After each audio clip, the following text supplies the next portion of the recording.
রাজধানীর বাজারে লাগাতার বাড়ছে পেঁয়াজের দাম। আমাদের তো এখন কেনার সাধ্যের বাইরে চলে যাচ্ছে পেঁয়াজের দাম বাড়ার থেকে।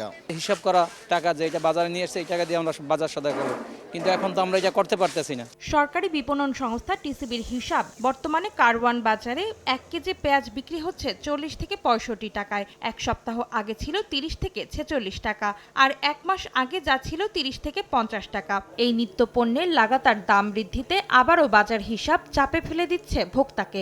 মানুষ খাইবে কি 40 টাকার পেঁয়াজ 60 টাকা। এটার ব্যাখ্যা চাইলে তো কোনো দিতে পারতেছে না যারা বেচতেছে। পেঁয়াজের দাম কেন বাড়লো? পেঁয়াজের উৎপাদন হয়েছে তো কিছুদিন আগে। টিসিবির হিসাব, গত বছর এই সময় পেঁয়াজের কেজি ছিল 50 থেকে 65 টাকা। ব্যবসায়ীরা বলছেন মোকামেই দাম বেড়েছে, যার জের টানতে হচ্ছে ক্রেতাদের। রাখি পেঁয়াজ মানুষ সবাই একটু রাখতেছে, রাখার কারণে একটু পেঁয়াজের দামটা একটু বেশি। যদি ইন্ডিয়ান না এতে ঈদে হয়তো বা 100 টাকা পার হইব আর কি।